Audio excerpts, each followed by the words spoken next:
Hello everyone. In this video, we will be discussing the ancient and medieval Indian histories timeline. So what exactly it is? It is the sequence of the events that have happened across the ancient and medieval history.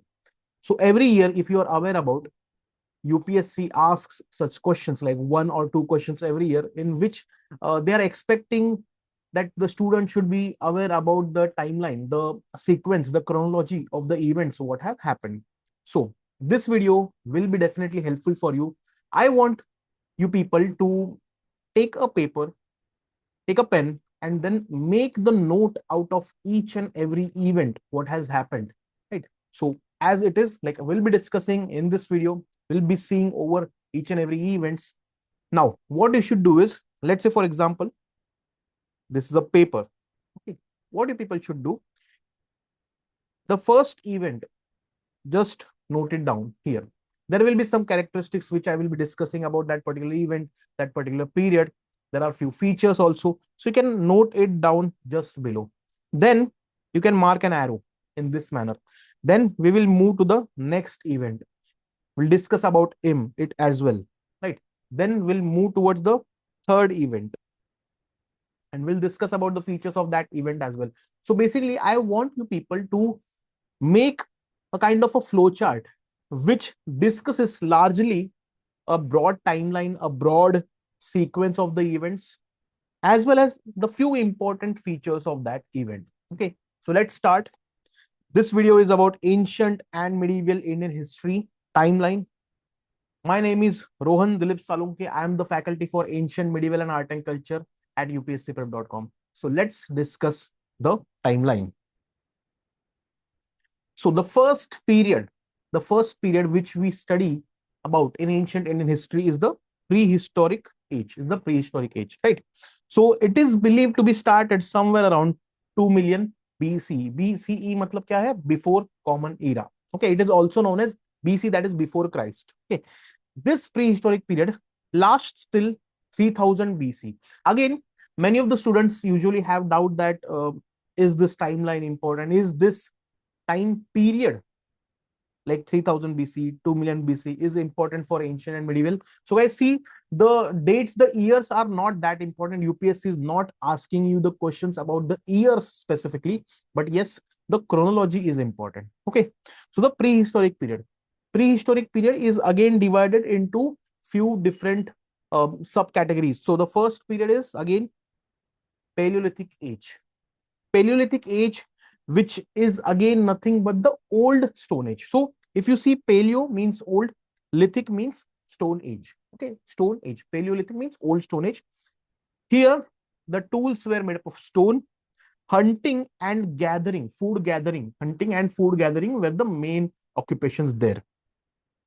Then comes the Mesolithic age, the Middle Stone Age. Here the tools were microlith, that is, they were like smaller in size, they were very smaller in size, microliths. Okay, here the semi-settled communities started emerging. The people were settling, they were occupying that particular area, and again they were moving ahead. So the settlements, the communities were semi-settled. Then comes the Neolithic age. Okay, here the agriculture developed. Okay. Neolithic means new Stone Age, Neolithic age. Here the agriculture developed, the cultivation, the art of cultivation was learned by the humans. Animal domestication started and permanent settlements were established. So obviously, if you are having agriculture at a particular place, so you need to stay there for long so that you will sow the seeds and then you will reap the harvest, right? Then comes, so after this, after these three ages, which are collectively known as Stone Age, then comes the Chalcolithic age. So as the name goes, Chalco and Lithic. Chalco means associated with copper. Lithic, stone. So here, the use of copper alongside the stone tools were like seen, right? The use of copper. So here you will get to see the copper tools as well as the copper utensils in addition to the stone tools and other earthenwares. Okay. Now, I want you people, again, I will discuss, I want you people to make a flow chart. So what you should do here, you should write prehistoric period 1, 2, 3, 4. and then the features as it is. And then after prehistoric period, we will move to the next period. So this is how you should be noting the things. At the end of the video, I would expect that you should be having a big flow chart in front of you where the periods have been discussed and where the features have also been discussed. Okay. Then comes the Indus Valley civilization. Indus Valley civilization is somewhere between 2600 BC to 1900 BC. Okay. It was the first major urban settlement or urban civilization in the Indian subcontinent. Indus Valley civilization. इसी को सिंधु घाटी सभ्यता भी बोला जाता है, right? It is also called as Harappan civilization. Why? Because Harappa was the first site which was discovered. Okay, so on the name of that particular city, Harappa, it is also known as Harappan civilization. What are the important cities? Harappa, Mohenjo-daro, Dholavira, Lothal, Kalibangan. These are important cities, and each city is having some unique characteristic. Like Lothal, Lothal is a dockyard. If you see Dholavira, at Dholavira, you will get to see water management system. So you'll get to see dams and reservoirs there. Okay. Now, larger features of Indus Valley civilization look like advanced town planning. Okay, the town planning was advanced. The roads were interconnected to each other at a right angle. So it's like a rectangular grid pattern was visible there. Drainage system was proper. Okay, trade network was there. So you get to see the trade being conducted between Indus people and the Mesopotamian people.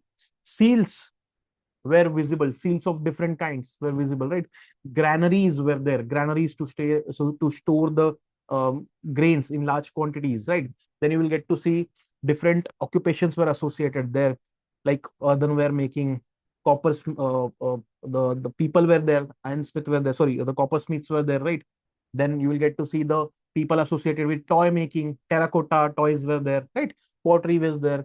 Seal making was there, bead making was there, shipbuilding activity was also there. Okay. It started declining after 1900 BCE, and causes are still debated by the historian. There are multiple causes for the decline. We won't be going into the exact cause because again, that's not yet finalized. It is being debated by the historians, so we'll not be discussing them. Okay. Now, after Indus Valley civilization, then comes the Vedic age. Vedic age is further divided into two categories: the early Vedic age and the later Vedic age. Okay, early Vedic age and then the later Vedic age. So early Vedic age, roughly 1500 BCE to 1000 BCE. Okay, and then the later Vedic age, 1000 BCE to 600 BCE. Okay, so mark these dates. Okay, now in the early Vedic age, here what has happened is the arrival and the spread of Vedic culture in Indian subcontinent started. Okay, arrival and spread of Vedic culture in the subcontinent started here. The settlements, mostly in the early Vedic period, were belonging to the northwestern frontiers. So the settlements, the people started settling in the northwestern part of India, right? In the later Vedic period, you will get to see that these people who were settled in the northwestern part, they started moving towards the North Indian plain, and now the settlement has been increased. Settlement has been spread to the Indo-Gangetic plain. Okay, so society here was mainly pastoral.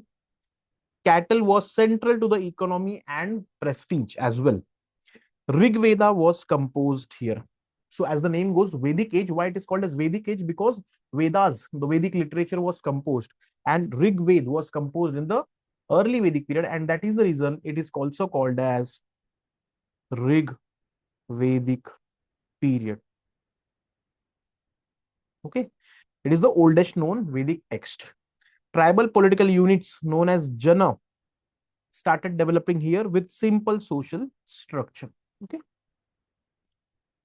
Later Vedic age में क्या होता है? Shift from pastoral to settled agricultural economy. Largely pastoral was there, but again now they started moving towards a settled economy. Here the settlements spread in the entire northern plains,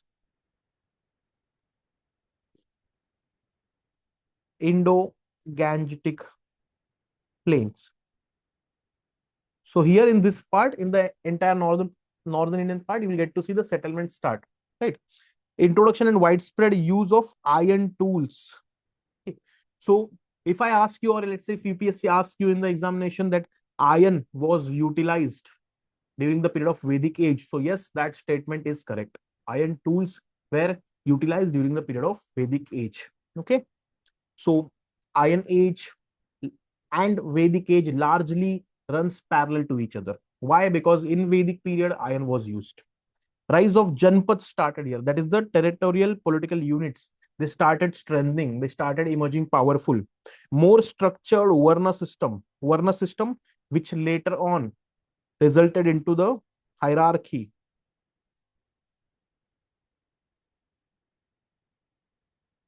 Brahmins, Kshatriyas, Vaishya and Shudra. So this hierarchy was started developing. Eastward expansion into the Ganga Valley. So now there are some differences as well, social differences, economic differences between the two periods, like political differences also between the two periods, and even the differences associated with the worship of early Vedic period and the later Vedic period, the religious practices. I would expect that you should read them in detail, because question can be asked with respect to that difference. Okay. Now, age of Mahajanpad. Age of Mahajanpad runs from 600 BC to 321 BC. Okay. Now, here emergence of 16 great Mahajanpads started across the northern India. Okay, and even in the central India as well. So one Mahajanpad, that is Asmak, was in the central India as well, right? Now, I would ask you to remember the name of all the 16 Mahajanpads. Okay, all the 16 Mahajanpads, and roughly have an idea about the location as well. Now, rise of powerful states. So what were these Mahajanpads? These Mahajanpads were Janpads coming collectively together and forming a big Mahajanpad. Okay. Now, here, again, during this period, a Mahajanpad named Magadha became dominant, became powerful. And there you will get to see different dynasties will be ruling Magadha to make it more powerful, right? Growth of towns, trade, and coinage, specifically the punch-marked coin was started here, right? And it began with the major political centralization. What happened here? The Magadha started centralizing. The Magadha Empire started centralizing the entire North Indian administration. You will get to see there, right? So Magadha Empire, initially it was in the hands of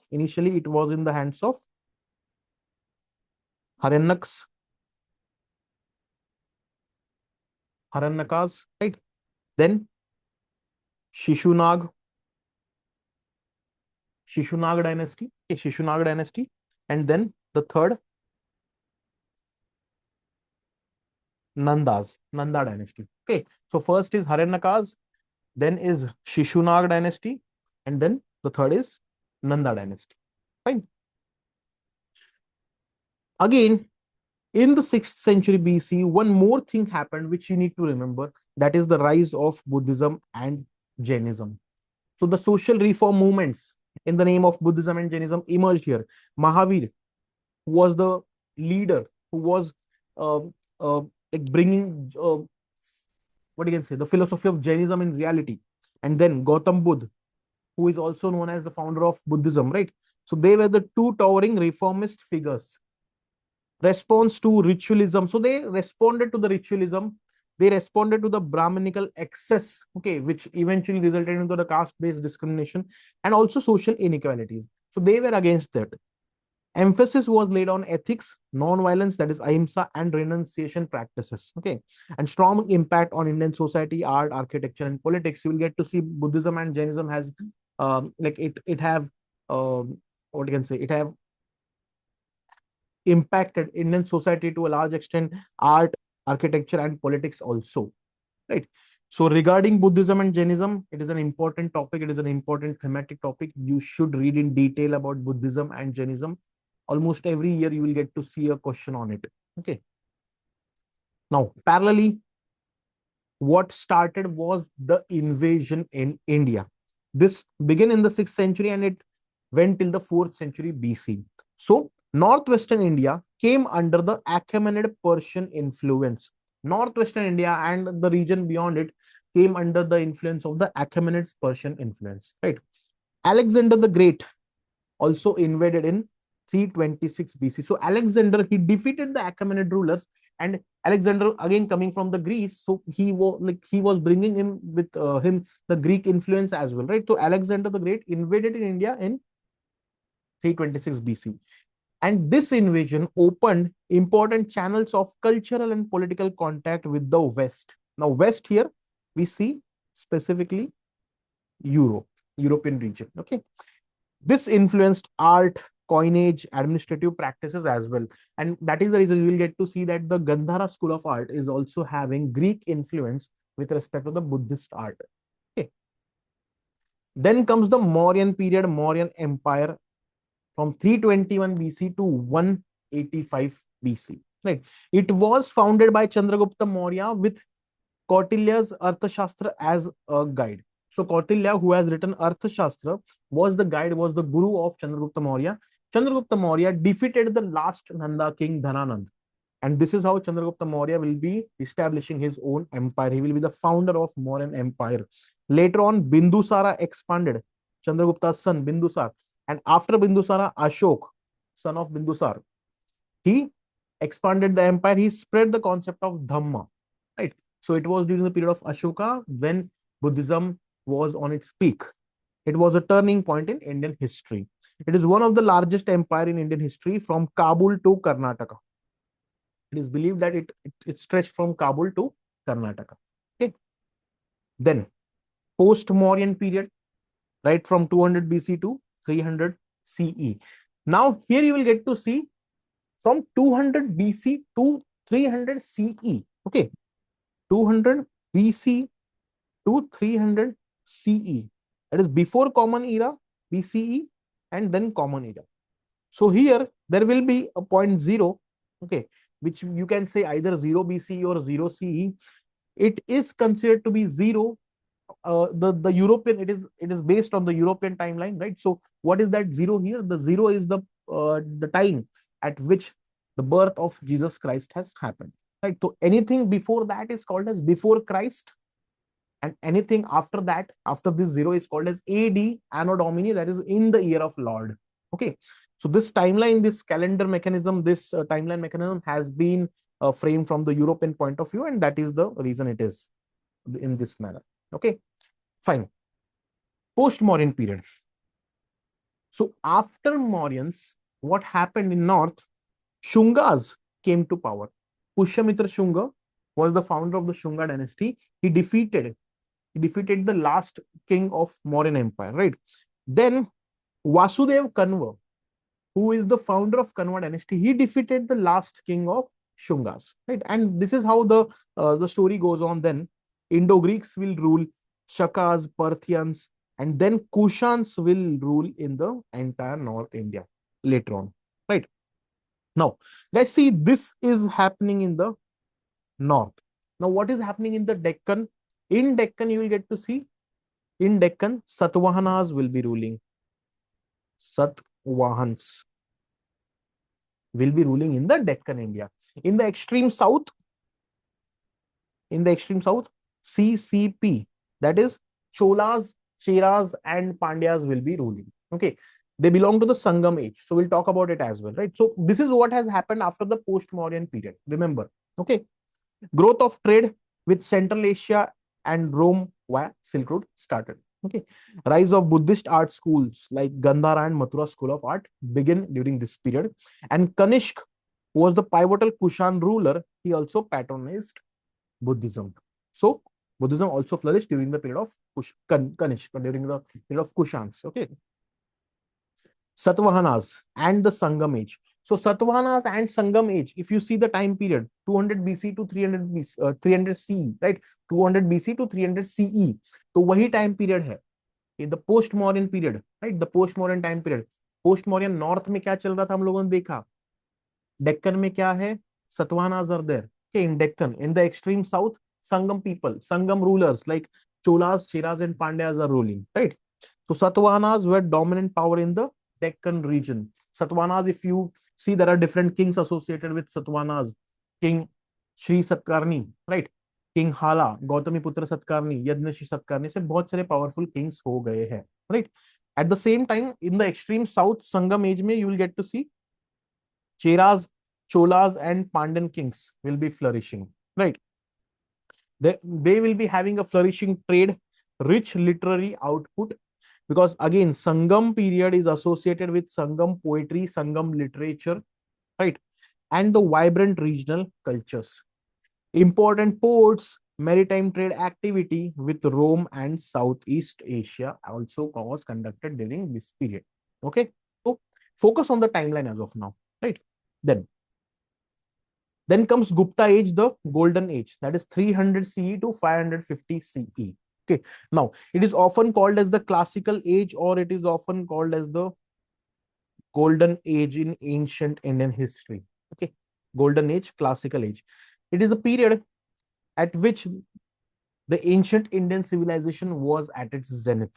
Okay. The major rulers were Chandragupta I, then Samudragupta, then Chandragupta II, who is also known as Vikramaditya. Okay. And in this period, advances in science, mathematics, literatures, and classical art happened. Works of Kalidas are famous. Again, Aryabhatta was famous here. Aryabhatta's astronomy was famous, right? Aryabhatta, who has written Surya Siddhant, right? Aryabhattiyam. Kalidas, again, who has written multiple literatures like Meghadutam, Ritu Samhar, right? Abhiyan Shakuntalam, right? Kumar Sambhav. Then Delhi's Iron Pillar, which is in Mehroli complex, it was also constructed during the Gupta period. And Nalanda, rise of Nalanda Mahavihara, that is the University of Nalanda, also the foundation of which was laid down during the Gupta period. Okay. Then comes the period of Vakataks, Pallavas, and Chalukyas. So these were regional powers. Okay, these were regional powers which were ruling in the Deccan India. So regional powers grew in the wake of declining Gupta Empire. As the Gupta Empire, which was spread till the central India, it started declining. Then the regional powers emerged powerful. So temple architecture expanded. Early Dravidian and Nagara style started coming up. Right. Even if you see Nagara style, the initiation of the Nagara style already had started during the Gupta period. Okay. The important developments in art, administration, and regional identities also began. Ajanta cave painting, rock cut temple architectures at Mahabalipuram and Badami. So, when it comes to Mahabalipuram, Chalukyas, sorry, the Pallavas. When it comes to Mahabalipuram, the Pallavas are important. Uh, they're having an important role to development of art and architecture in the Mahabalipuram. The Pallava kings named Mahendra Varman, Narasimha Varman, right? When it comes to the western part of the Deccan India, right? The Karnataka, the Badami, the architecture at Badami. So the contribution of Chalukyas, the kings like Pulkeshin too. Okay. And even the Ajanta cave paintings. So even Guptas have contributed to Ajanta cave paintings. The Chalukyas have also contributed. The Vakataks have also contributed. Okay. Then comes the period of Harsha. And after the period of Harsha, Harshavardhan, the transition phase starts, right? So Harshavardhan united much of the North India after Guptas. After Guptas, what happened? There was no single ruler um, to have a united rule in the northern India. So at that period, after the Guptas decline, right? Pushyabhuti dynasty, again, the famous king from Pushyabhuti dynasty, Harshavardhan. He belongs to Pushyabhuti dynasty. Pushyabhuti dynasty. Okay. Harshavardhan, he emerged powerful. He united much of North India after the Guptas. Right. He was great patron of religion, culture, and literature. He has a literature written, Harsha Charitra. Okay, he has a literature which is written, Harsha Charitra. Now, Harshavardhan himself was a literary person, as he himself have contributed to different literatures. Right. So it's like Nagananda, Ratnavali, Nagananda, Ratnavali, Priyadarshika. So these are the literatures written by Harshavardhan himself. Okay. Chinese pilgrim Yuan Sang. Yuan Sang visited India during the period of Harshavardhan. Remember this. Okay. And this period marks the transition from ancient to the early medieval phase. So after the decline of Harshavardhan's period, you will see that the ancient Indian history will be declining, or let's say it will be transitioning to the early medieval period. Okay, fine. So this is a quick timeline overview, guys. Just have a look. We'll have a quick brush up. Prehistoric period, then comes Indus Valley period, then Vedic age, which is further divided into two periods, early and later Vedic age. Then rise of Mahajanapads, and during the rise of Mahajanapads, again Buddhism and Jainism emerged. Right. At the same time, Greek invasion had also started. Greek invasions, right? Achaemenid invasion, Greek invasion started. Then Mauryan period, then post-Mauryan period. In post-Mauryan period, you will get to see in the North India, Indo-Greeks were there, later Kushans were there, right? Post-Mauryans में क्या होता है? First Shungas comes, then Kanwas come, then Indo-Greeks will come, and then Kushan will come. In the Deccan, what's happening? Satavahanas are there, right? Satavahanas are there in the Deccan, and even below in the extreme south, you get to see Sangam people will be there, Chola, Chera, and Pandya, right? Then comes the Gupta age, the golden age. Then comes the regional powers like Vakataks in the Maharashtra region, the modern days Maharashtra, वो पूरा Vakataks rule करेंगे. Then after Vakataks will come Chalukyas, who will be ruling in that part. And after that, like again, Chalukyas, when Chalukyas are dominant there, parallelly with Chalukyas, you will see Pallavas in the Tamil Nadu region, right? Mahabalipuram ke yahan pe. And in the north, who is there? Harshavardhan is there, right? 600 to 647 CE, right? Harshavardhan. Now you should remember that Yuan Sang visited the court of Harshavardhan, right? Yuan Sang, who talks about the Buddhist accounts, right? Who talks about the spread of Buddhism in India, right? He has also written about Harsha's period. He has also written about the contributions of Harshavardhan. The same person, Yuan Sang, has also visited the court of Chalukyan king, right? Pulkeshi too, and he has also visited the Pallavas period, the Pallavas kingdom during the period of Narasimha Varma, right? So you should be having idea about it. Okay, fine. Now comes the early medieval transition, that is from 650 CE to 750 CE. So here the decline of Harsha Empire starts. Okay, the rise of regional kingdoms across the subcontinent will happen, and beginning of early medieval political order will start now, and growth of land grants, temple, and distinct regional cultures will be there. And eventually you will get to see that three major powers will come to the dominance, right? So three major powers will emerge, and these three powers will fight for a single region. So they will be fighting for a location which will be called as Kannauj, right? They will be fighting for the control of Kannauj. Who are these three powers? Gurjar Pratiharas, they will be ruling northwest and the Gangetic plains. Palas from Bengal and Bihar, they will be ruling Bengal and Bihar region. And then Rashtrakutas, who will be ruling in the Deccan, right? All these three are fighting for Kannauj, because the Kannauj was having a strategic location, right? And it determined the political balance across the north and the central India. Their struggle determined the political balance between the north and the central India. There was a constant scuffle going on. This started in 8th century and it was going on till the 10th century CE. So 8th century से 10th century CE और AD में क्या चल रहा है? Tripartite struggle चल रहा है, right?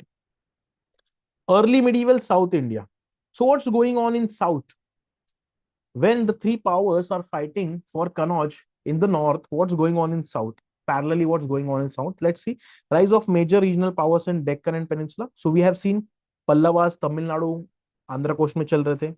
Chalukyas were there in Deccan, and Rashtrakutas were dominant from the 8th century, right? So remember, see, Pallavas were there, Chalukyas were there.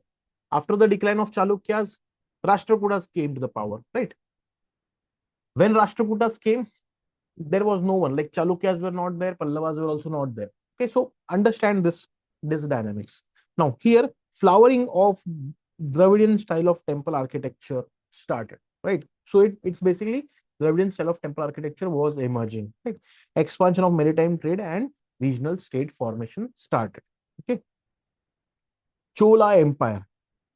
Chola Empire which emerged in 9th century and it flourished till the 13th century, right? So these Cholas are having their descendancy from the Sangam age Chola. Sangam में भी हम लोगों ने देखे 3 parties थे, 3 powers थे, Chola, Chera, Pandyas. So these Cholas are different. These are called as imperial Cholas. These are much more powerful. Okay. And they will go beyond their territories and they will acquire the territories of other. They will be having influence, and that is the reason they are called as imperial Cholas, right? They are claiming their descendancy from the Sangam age Cholas, right? So they are most powerful dynasty of the medieval South India. Medieval South India की most powerful dynasty है. Rajraj I and Rajendra I were the two powerful persons, right? Rajraj I, Rajendra I were the two powerful persons. Rajraj I built the Brihadeshwar temple. Rajendra I had a naval campaign into the Southeast Asia, and इसके ऊपर PYQ भी पूछा है UPSC ने last year. Okay? They maintained a strong navy, unprecedented maritime power in the Indian history. They had such a huge navy that the navy was able to have a control over the entire Bay of Bengal, and Bay of Bengal was then earlier known as Chola Lake. Okay, Chola Lake, the lake of the Cholas, right? So that much huge influence was there of the navy of Cholas, right? Even that entire region, the Coromandel coast, earlier it was known as Chola Mandalam coast. So Coromandel coast का जो नाम आया है वो चोलामंडलम से आया, right? They advanced with the local self-government called as Ur, Sabha and Nagaram. So here there is a mention of, there is a inscription, Uttar Merur inscription. In this inscription, there is mention of the local self-government, which was unique thing for the Cholas, right? Ur, Sabha and Nagaram. Now, cultural expansion into the Southeast Asia and Sri Lanka also began during this period. And that is the reason you will get to see some of the temples associated with Lord Vishnu, Lord Shiva, even in Southeast Asia and in Sri Lanka. Okay. Then came the Arabs. Arab invasion, Arabs entry into the India, right? Started in 711 CE. So Muhammad bin Qasim was the first person who conquered Sindh and the southern Punjab, right? And then with this entry of Muhammad bin Qasim, the first major political entry of Arab Islamic forces happened into India, right? Limited territorial expansion was there beyond Sindh and Multan. Okay? And it was significant for the, like, so what this entry resulted into? The entry resulted into the trade networks, strengthening of the trade networks and early cultural contact with the Indians, right? The people over there, right? Now you will get to see that Muhammad bin Qasim was the first person, the first Arabic person to invade. Later on, you will get to see after some period, you will get to see after Muhammad bin Qasim, Mahmud of Ghazni will also invade. Mahmud of Ghazni will also invade. And after a few years, after the invasion of Mahmud of Ghazni, Muhammad Ghori will invade. Right. So these are the three major Arabic invasions which have happened during the medieval India. Right. So even after that, even after Muhammad Ghori, you will get to see the invasion of Babur has also happened. Right. But these are the very important one. Why? Because they shaped the course of Indian history, and this is how the Islamic influence grew in Indian subcontinent. And with the arrival of Muhammad Ghori, right, the defeat of Prithviraj Chauhan happened. The major struggle with respect to the North Indian politics vanished away there. And you will get to see when Muhammad Ghori will go back, when Muhammad Ghori will go in his territories into the western part of his territory, he will leave two governors, and these two governors, out of which one will be responsible for the rise of Delhi Sultanate. Okay, we will discuss in the coming slide. Rajput age, that is from 8th to 12th century. So here, rise of numerous Rajput kingdoms across north and western India happened. Chauhans, Parmars, Solankis, and Chandilas. Chauhans started ruling in Shakambari, that is Delhi and Ajmer. Parmars started ruling in Malwa. Solanki started ruling in Gujarat. Chandila started ruling in Bundelkhand region, right? Now, guys, see, you will be like wondering, like, from where do these Rajput kings emerged, like immediately as of. So, guys, remember, we have learnt about Gurjar Pratihars. Gurjar Pratihars, they were involved with respect to the tripartite struggle, right? So these Rajputs, these are nothing but the Gurjar Pratihars themselves, right? Gurjar Pratihars, they factioned, right? They got faction into different groups, different clans, and they were collectively known as Rajputs, out of which Chauhans, Parmars, Solankis, Chandelas, and even Gahadwals were also there. Okay, they were known for fierce warfare, impressive fort construction, and regional rule. Turkish invasion. Now here, Turkish invasion. Now here, Mahmud of Ghazni invaded. So we have seen Muhammad bin Qasim invaded first, right? Then now Mahmud of Ghazni will invade. 17 raids into India he will do, and he will attack Somnath, right? Then Muhammad Ghori will invade. He sought permanent conquest, unlike Mahmud. So Mahmud of Ghazni, he used to come, he used to loot the temples, he used to go back. But Muhammad Ghori, he will come, he will loot, he will stay there. He will expand his territory, right? Mahmud of Ghazni was not having any intention of expanding the territory. But Muhammad Ghori will come, he will expand his territory, he will capture the territories, right? In the second battle of Tarin, in 1192, there is a decisive defeat of Prithviraj Chauhan, and because of this, Muhammad Ghori will win. This marked the turning point that opened the North India to the Sultanate rule. Okay. Delhi Sultanate.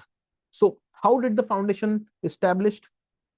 So see, Muhammad Ghori, what happens is, Muhammad Ghori, now he have won over Prithviraj Chauhan. He will be consolidating his power in the entire North Indian province, in the North Indian region, and then he will go back into the western part of his empire. He wanted to expand the western part, right? Eventually, while going, he will establish two people here. They will be called as the slave governors, out of which one will be Qutbuddin Aibak, who will be looking over the western part of Indian province, right? मतलब जो आज पंजाब है, दिल्ली है, Jammu and Kashmir है, पूरा वो reason जो है वो देखेगा कौन? Qutbuddin Aibak. And the eastern part, that is the Bengal, Odisha, Bihar, that region, that will be looked by the Bakhtiyar Khilji, right? Eventually, Bakhtiyar Khilji will be dying. Who is left? Qutbuddin Aibak. After the death of Muhammad Ghori, Qutbuddin Aibak will proclaim independence, and he will establish his own sultanate, which will be called as Delhi Sultanate ka first wala dynasty, that is slave dynasty. Okay. Slave dynasty, which is also known as Mamluk dynasty. Okay. Now, it is considered to be the first major Islamic sultanate based in the North India. So, with the rise of Qutbuddin Aibak, the slave dynasty, with the rise of slave dynasty, there begins the Delhi Sultanate.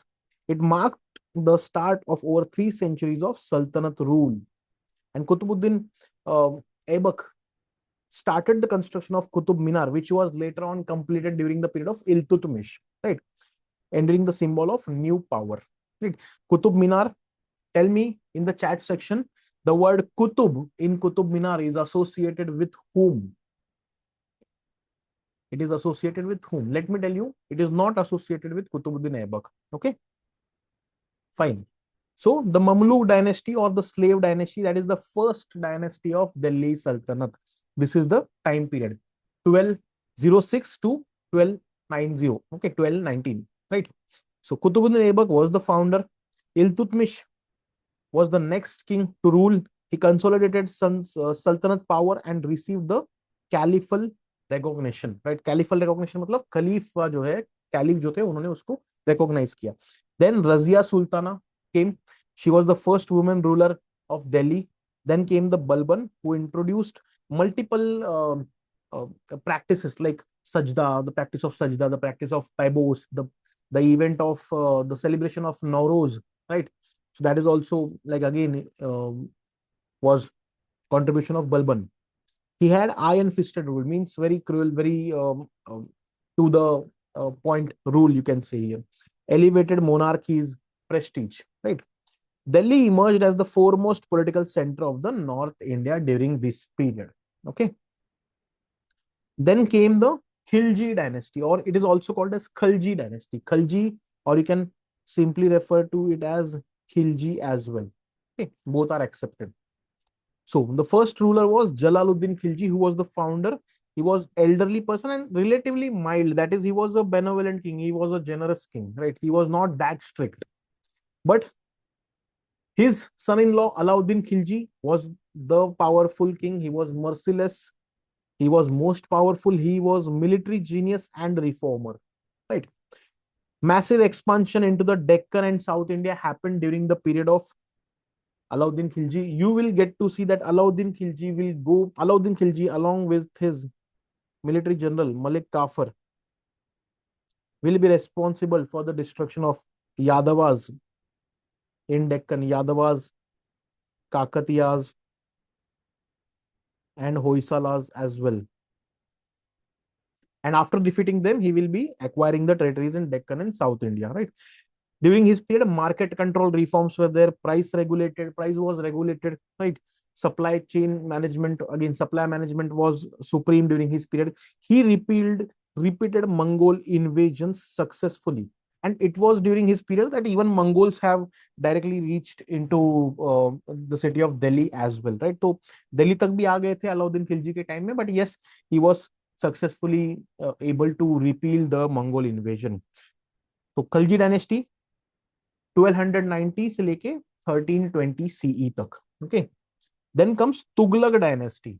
1320 to 1414 CE. Ghiyasuddin Tughlaq was the effective founder. Ghiyasuddin Tughlaq, who was also given the title as Ghazi. Okay. Ghazi Malik by Alauddin Khilji himself, right? तो अलाउद्दीन खिलजी के बाद में जो descendants आए वो इतने powerful नहीं थे. गियासुद्दीन तुगलक ने उनकी टेरिटरी ले ली, right? After Muhammad bin Tughlaq emerge powerful. Muhammad bin Tughlaq was responsible for bold experiments like the Karachil expedition, like the change of the capital from Delhi to Devgiri, right? Like token currency से बहुत सारे experiments उन्होंने किए. And these were controversial policies, which were also criticized by the scholars, and even eventually they were the failed experiments. Then came Firoz Shah Tughlaq. He was responsible for some welfare projects like Darul Shifa, like Diwani Bandagan, and even you'll get to see that during his period, the canals were also established. But he was a religious conservative person. Religious conservatism also started happening. The practice of jizya. Okay, jizya practice hoti ek. That is the tax imposed on Hindus, right? The protection money kind of thing was imposed, right? The pilgrimage tax be imposed kiya gaya tha during the period of Firoz Shah Tughlaq. Ambitious experiments shifting capital to Delhi, from Delhi to Daulatabad, that is Devgiri, which was earlier the capital of Yadavas. And then token currency ki practice bhi thi. Administrative expansion, which was followed by growing instability here during this period. Now, in between, what happens? Timur का invasion हो रहा है, ठीक है? Timur, देखो अभी हम लोग दिल्ली सल्तनत के पीरियड में ही है. अभी दो सल्तनत बाकी है, Sayyid and Lodi. But Sayyid and Lodi, उनकी सल्तनत आने से पहले ही तिमूर का इन्वेजन भी हो रहा है, right? So who is Timur? Timur or Tamerlane, Timur is also referred to with the name of Tamerlane, invaded India from Central Asia. This invasion has happened in 1398. Okay, and Delhi suffered catastrophic devastation and massacre.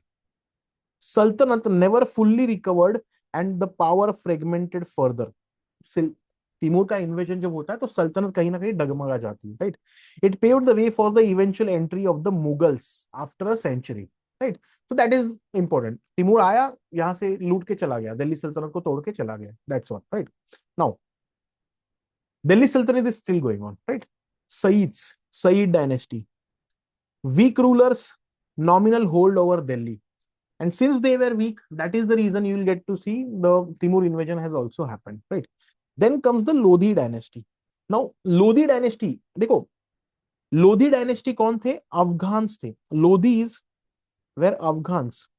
And all the previous dynasties were Turkish. All the previous dynasties were of Turkish origin. Lodis were of Afghan origin, right? Afghans. They were Afghan chieftains, right? They were more assertive, and out of which there will be Ibrahim Lodi, who will be considered to be the last sultan of uh, Lodi dynasty. Why? What happens? Ibrahim Lodi will be having conflicts with the noble, his uncle, that is Daulat Khan Lodi. उनके साथ कुछ नाराजगी होती है, कुछ problems होते हैं, and this weakened the throne. And eventually, you will get to see that this Daulat Khan Lodi, he will meet Babur, and he will invite Babur to have an attack to consider an invasion on Ibrahim Lodi to destroy the Lodi dynasty.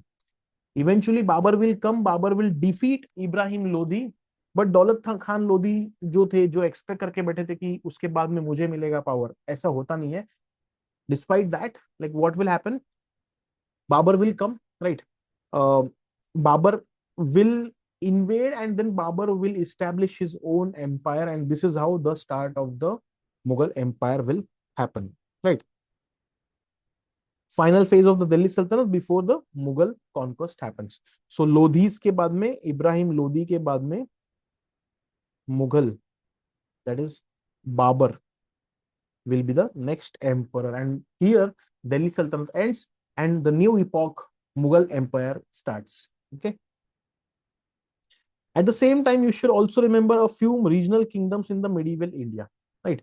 These regional kingdoms are emerging from 14th to 16th century, right? So the rise of powerful regional states alongside a weakening sultanate was Vijayanagara Empire, Bahmani Sultanate, Bengal Sultanate, Malwa, Gujarat, Jaunpur Sultanate.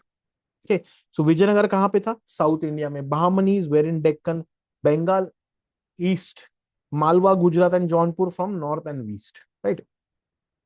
Regionalization became a defining feature of this era.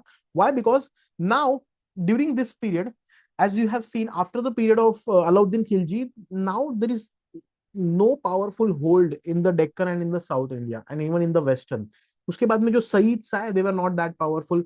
सईद्स के बाद में लोधी जो आए वो powerful थे, but उन्होंने सिर्फ north India का जो है टेरिटरी एकदम पकड़ के रखा. But what happened in the Deccan and south was different thing. The regionalization started, the regional politics became powerful, the people from the regional area, they emerged powerful there. Okay. Vijayanagara Empire. Now Vijayanagara Empire, 1336, it emerged in 1336. In 1336, who was the Delhi Sultan? Muhammad bin Tughlaq. He was the Delhi Sultan then. Okay. And this Vijayanagara Empire was there till 1646. So the founders were Harihar and Bukka Rai. Harihar and Bukka Rai. Greatest power in the medieval South India was at its peak. Okay. A few important names are Devaraya. Devaraya 1 भी है, Devaraya 2 भी है, कुछ important rulers है, right? Then Krishna Devaraya, again, the most celebrated ruler. He was the patron of Telugu literature as well, right? Now it was known for magnificent temple architecture and prosperous trade. कुछ temples बने हैं, Vitthal Swami temple, Hazaram Swami temple, right? And after the battle of Talai Kota, this empire started declining. The battle happened in 1565, and then the empire started declining. Okay. About Bahmani Sultanate. Bahmani Sultanate was there just above the Vijayanagara. Vijayanagara was there in the south. Bahmani was there in the Deccan. These were important Deccan sultans were there. Okay. And they maintained major rivalry with the Vijayanagara kingdom. There were constant war with the Vijayanagara over the Raichur Doab. Raichur Doab मतलब एक region है Tungabhadra and Krishna नदी के बीच में, उसको रायचूर दोआब बोलते हैं. Doab means the region between two rivers. They promoted Persian language, culture, and Sufi tradition in Deccan. And later, this Bahmani got fragmented into 5 different sultanates: Bijapur, Golconda, Ahmednagar, Bidar, and Birar. ठीक है, तो इसे 5 different sultanates में ये divide हो गया था. Okay. At the same time, Bhakti movement and Sufi movement was going on from 12th century to 17th century. The spread of devotional religion cutting across the caste and community, right? तो उनका main aim क्या था? To spread the devotion, love towards the god, right? Important bhakti saints were Ramanand, Kabir, Guru Nanak Dev, Chaitanya Mahaprabhu, Mirabai, and even Sufism was also there, right? So Sufism is Chishti order, or which is also known as Chishti Silsila, was prominent. Um, the Chishti Silsila has seen many famous Sufi saints, Moinuddin Chishti, Nizamuddin Aulia, right? Baba Farid, and then even second was the Suravadi order, right? Deep cultural, social, and linguistic influence spread across these particular period. Now, Bhakti movement, Sufi movement is also an important part because there have been questions with respect to PYQs. I expect you people should read this particular thing in detail. Okay. Coming of Mughals, first battle of Panipat, it happened in 1526. Okay, where Babur defeated Ibrahim Lodi using superior artillery and tactics. And this is the end of Delhi Sultanate. And here begins the Mughal Empire. Babur, he was the descendant from Timur side. So his Timur side means paternal side, and Genghis Khan from maternal side. मतलब उनकी बाबर की जो mummy थी, mother जो थी, ठीक है, वो गेंगिस खान, चंगेज खान के लीनिएज में आती थी, एंड उनके जो फादर थे वो तिमूर के लीनिएज में आते थे. Okay, 1526. And then the early Mughal phase. Babur, right? Babur invaded 1526 से लेके 1530 तक. He established Mughal presence and composed Baburnama, right? Then Humayun came. Now Humayun का जो पीरियड है वो दो phases में है. First from 1530 to 1540, and then there will be a break of 15 years, and then 1555 to 1556, right? Now what happened between these 15 years? So Sher Shah Suri, an Afghan person, he ruled between the period of Humayun, right? Sher Shah Suri interrupted Mughal rule. He was a brilliant administrator. He established Grand Trunk Road, postal system, and revenue reforms. Okay, under the Sur Empire, Sher Shah Suri ka empire. Mughal consolidation happened post Humayun during the period of Akbar. So again, ये sequence important है. Babur, Humayun, Akbar, Shahjahan, Babur, Humayun, Akbar, then Jahangir, Shahjahan, and Aurangzeb. ये पूरा sequence आपको याद रखना है, right? Akbar was responsible for Deen-e Ilahi. Okay, Deen-e Ilahi क्या थी? Deen-e Ilahi was a concept, a religious philosophy, right? Mansabdari system, N.A. Akbari, Todarmal's revenue system. We have discussed all these things in detail in our lectures of ancient medieval art and culture, both in basics phase as well as in the prelims 360 phase as well, right? So Jahangir, during the period of Jahangir, art, specifically Mughal painting, was at its peak. Noor Jahan's influence was there, right?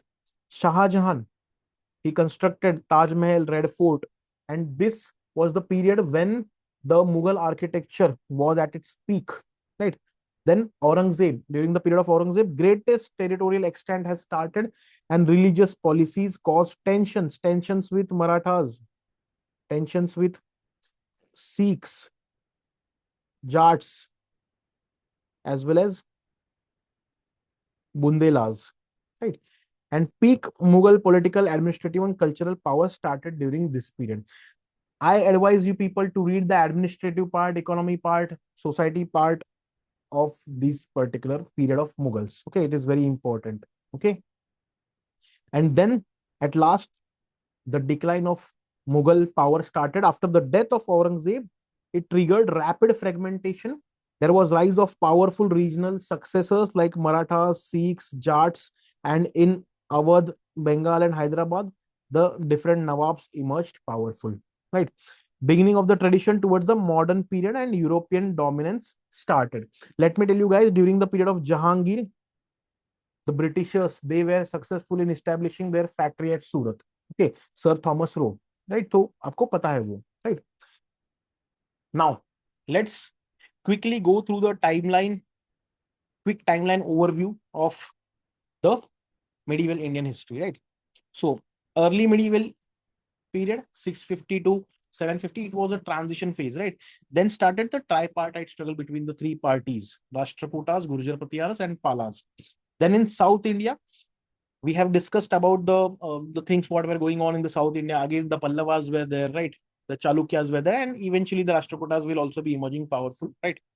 Now, Chola Empire. Chola Empire was powerful. It started with the great naval force, right?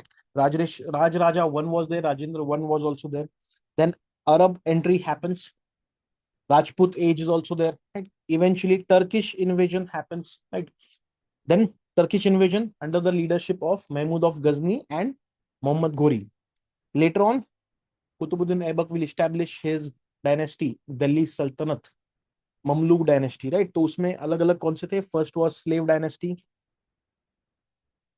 then was Khilji dynasty, then Tughlaqs, then Sayyids, and then Lodi. Fine, Lodis will be defeated by Babur, and Babur will establish his own Mughal empire, right? Okay. Now, from 12th to 17th century, what's happening? Bhakti and Sufi movement is going on, right? Even during the period of Delhi Sultan, you will get to see Bhaktism, Sufism. Even during the period of Mughals, you will get to see Bhaktism and Sufism, right? In 14th to 16th century, regional kingdoms also got established. Regional kingdoms also got powerful, like Vijayanagara Empire in south, Bahmanis in Deccan, right? In the Gujarat as well as in the western part of Bengal as well, right? Then Mughals में कौन कौन थे? मुगल में बाबर थे, right? Babar के बाद Humayun. After Humayun, who came? There was in between the period of Humayun, there was a period of Afghan rule as well. Sher Shah Suri ka, right? After Humayun, then came Akbar. After Akbar came Jahangir. After Jahangir came Shah Jahan. After Shah Jahan came Aurangzeb. And after the death of Aurangzeb, the Mughal rule started declining post 1707, right? And the last Mughal king. Tell me, guys, you people have read Modern India. You might be aware about it. This is uh, again connected to the revolt of 1857. Tell me the name of the last Mughal king who was there, who was the leader, who was also termed as the leader during the revolt of 1857. Tell me the name in the chat section. Okay. So I hope you people have noted down the things what I have discussed. I have discussed quickly the timeline, the sequence, the chronology of the events, what have happened across ancient and medieval, with a brief features, brief idea of that particular period. Okay. Now, the flow chart, what you have made, right? I will advise you people to stick that flow chart in front of the paper, in front of your table, in front of the wall, wherever you are studying, right? And quickly go through it daily. If you give 10-15 minutes also on daily basis, okay, to this particular flow chart, it will be easier for you to help. Let's say it will be easy, it will be helping you with respect to the chronology based question in the examination. Okay. So that's all. All the best, guys. All the best. Take care.